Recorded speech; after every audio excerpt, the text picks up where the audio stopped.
আসসালামু আলাইকুম রহমতুল্লাহি ওয়াবারকাতুহু।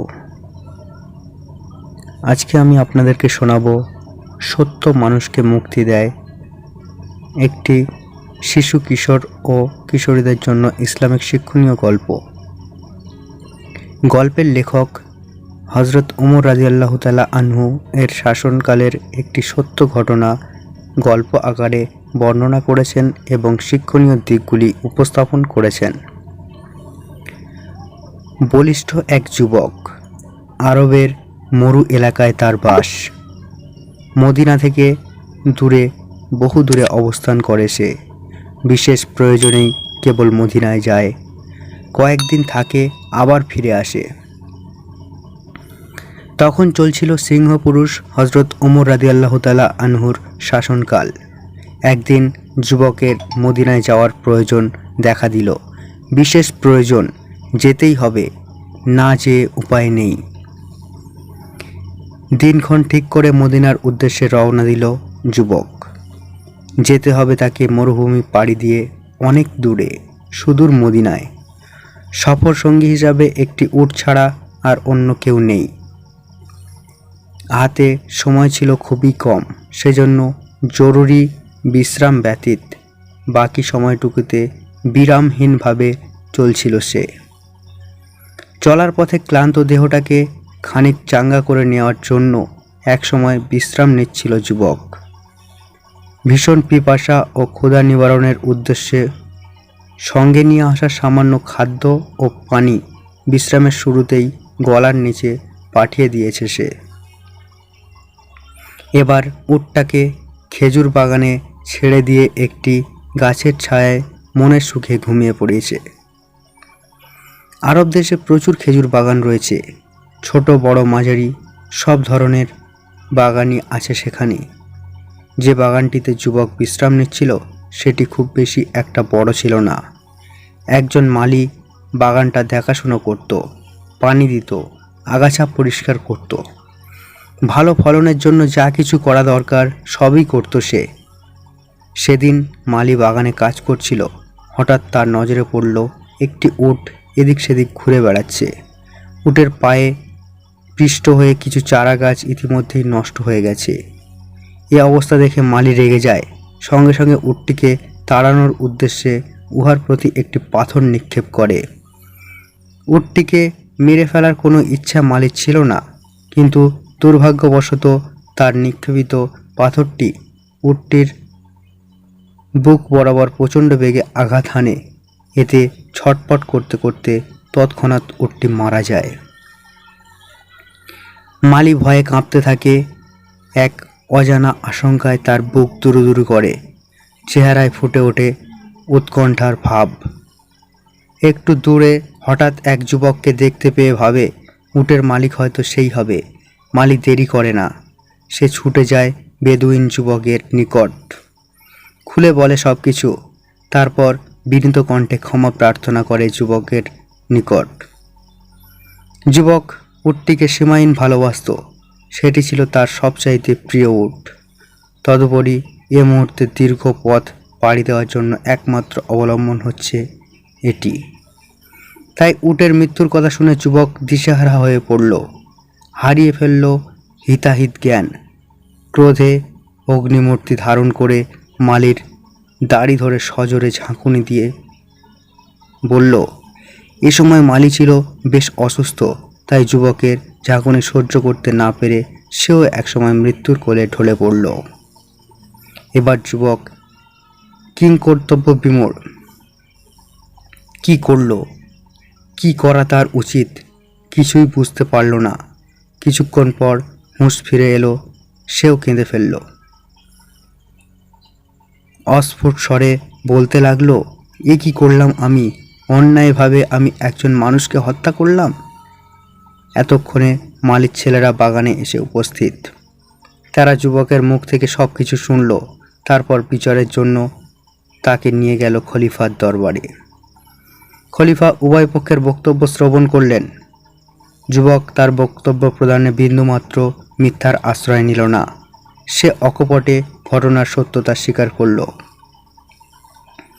বাদী বিবাদীর কথা শুনে খলিফা কিছুক্ষণ ভেবে নিলেন। যুবকের সত্যবাদিতায় তিনি মুগ্ধ হলেন, কিন্তু হত্যার পরিবর্তে হত্যা, ইসলামের এই বিধানের কারণে যুবককে কতল করার নির্দেশ দিলেন। যুবক বলল, খলিফার নির্দেশ শিরোধার্য, তার ফয়সালা অবশ্যই কার্যকর হবে। তবে আমার একটি আবেদন ছিল। বলো, তোমার কি আবেদন? খলিফা গম্ভীর কণ্ঠে বললেন। আমিরুল মুমিনিন, হুকুম তামিলের পূর্বে পরিবার পরিজনকে এক নজর দেখতে চাই, চিরবিদায় আনতে চাই তাদের কাছ থেকে। এটি আমার জীবনের শেষ ইচ্ছে। তোমার এই আবেদন পূর্ণ হতে পারে, তবে এজন্য প্রয়োজন একজন জামিনদারের। তুমি না এলে তোমার পরিবর্তে তাকেই কতল করা হবে। খলিফার দরবারের লোকে লোকারণ্য, চতুর্দিকে কেবল মানুষ আর মানুষ। যুবককে চেনে এমন কেউ এখানে উপস্থিত নেই। উপস্থিত সকলের দিকে একবার দৃষ্টি বুলিয়ে নেয় যুবক। তার দৃষ্টি যেন এ কথাই বলছিল, হে উপস্থিত জনতা, তোমরা যে কেউ আমার জামিন হতে পারো। যে কোনো মূল্যের বিনিময়ে নির্ধারিত সময়ে এখানে আমি উপস্থিত হবই। নীরব নিস্তব্ধ পরিবেশ, কেউ কোনো কথা বলছে না। একে অপরের দিকে মুখ চাওয়াচাওয়ি করছে তারা। সময় বয়ে চলেছে আপন গতিতে। উপস্থিত লোকেদের মধ্যে একজন ছিলেন আবু যর গিফারি রাদিয়াল্লাহু তাআলা আনহু। তিনি এতক্ষণ সকলের বক্তব্য মনোযোগ সহকারে শুনছিলেন। যুবকের সত্যবাদিতায় ইতিমধ্যেই তিনি তার প্রতি আকৃষ্ট হয়ে পড়েছিলেন। এবার জামিনের প্রশ্ন আসায় তিনি দাঁড়িয়ে বললেন, আমি এ যুবকের জামিন হব। তাকে জীবনের শেষ আকাঙ্ক্ষা পূর্ণ করার সুযোগ দেয়া হোক। জামিন পেয়ে যাওয়ায় খলিফা যুবককে বাড়ি যাওয়ার অনুমতি দিলেন। যুবক বিলম্ব করল না, ছুটে চলল স্বজনদের পানে।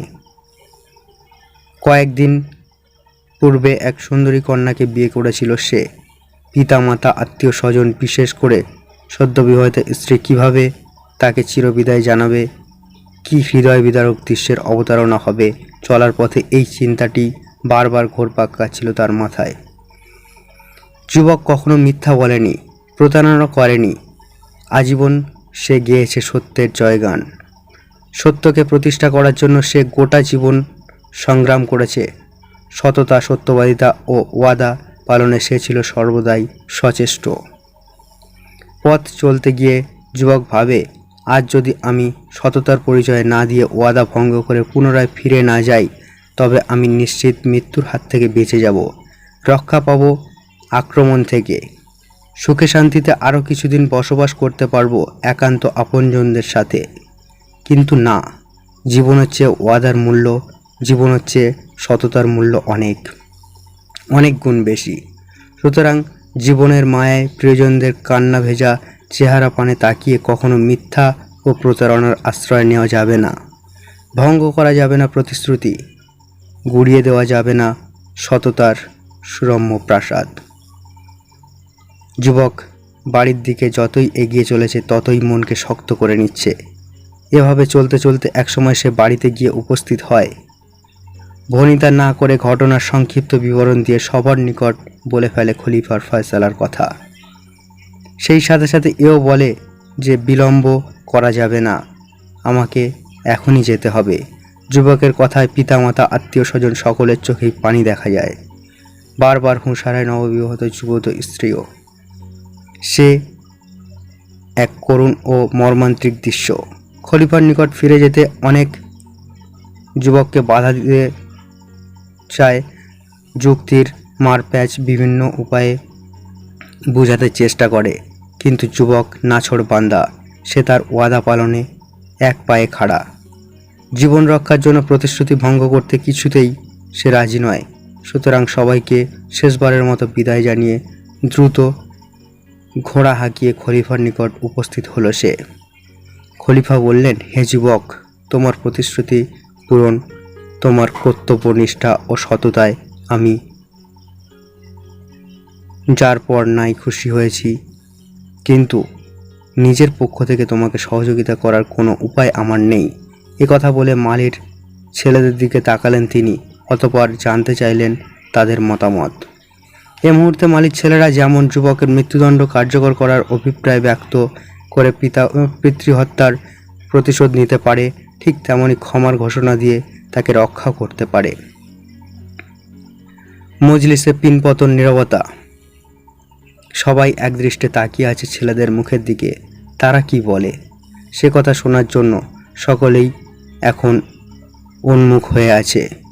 যুবক একপাশে দাঁড়িয়ে আছে মাথা নত করে।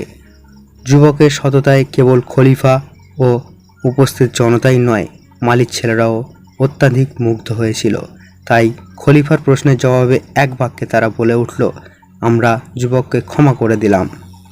তাদের এই উদারতার মহানুভব খলিফায় খুশি হয়ে বললেন, আমি দেশ জয়ে যে আনন্দ পাইনি সে আনন্দ আজ তোমাদের মধ্যে পেলাম। অতঃপর খলিফা হজরত আবু যর গিফারি রাদিয়াল্লাহু তাআলা আনহুকে কাছে ডাকলেন, বললেন, হে রাসূলের প্রিয় সাহাবী, আপনি কেন এ অপরিচিত যুবকের জামিন হতে গেলেন? যদি সে না ফিরত তবে আপনার অবস্থা কি হতো তা একটু ভেবে দেখেছেন কি? উত্তরে তিনি বললেন, হে মহামান্য খলিফাতুল মুসলিমিন, যুবকের সত্যবাদিতার প্রতি আমার আস্থা সৃষ্টি হয়েছে বলেই আমি এত বড় ঝুঁকি নিতে উদ্বুদ্ধ হয়েছি। মালি হত্যার ঘটনাকে সে যেভাবে অকপটে স্বীকার করে নিয়েছে তাতে আমার মনে হয়েছে সে এক সত্যবাদী যুবক। জীবন বাঁচানোর জন্য কখনোই সে মিথ্যা ও প্রতারণার আশ্রয় নেবে না। এক কথায় সততা, সত্যবাদিতা ও বিশ্বস্ততায় মুগ্ধ হয়েই আমি তার জামিন হয়েছি। সুপ্রিয় শ্রোতামণ্ডলী, মিথ্যা নয়, সত্যই যে মানুষকে মুক্তি দিতে পারে, টেনে তুলতে পারে ধ্বংসের অতল গহ্বর থেকে, বর্ণিত ঘটনাটি তারই প্রকৃষ্ট প্রমাণ। তাই আসুন সদা সত্য কথা বলি, মিথ্যা পরিহার করে চলি। দৃঢ় প্রতিজ্ঞা করি, ফাঁসির মঞ্চে দাঁড়িয়ে মৃত্যুর মুখোমুখি হয়েও সত্য কথা বলে যাব। আমৃত্যু বেঁচে থাকব মিথ্যা ও ধোঁকা নামক ধ্বংসাত্মক বস্তু থেকে। হে দয়ার আধার, তুমি আমাদের শুধু প্রতিজ্ঞাই নয়, তা বাস্তবায়ন করে দেখিয়ে দেওয়ার তৌফিক দান করো। আমিন। আসসালামু আলাইকুম। গল্পটি যদি ভালো লেগে থাকে অবশ্যই একটি লাইক করবেন এবং চ্যানেলটিকে সাবস্ক্রাইব করে আমাদের সঙ্গে যুক্ত থাকুন।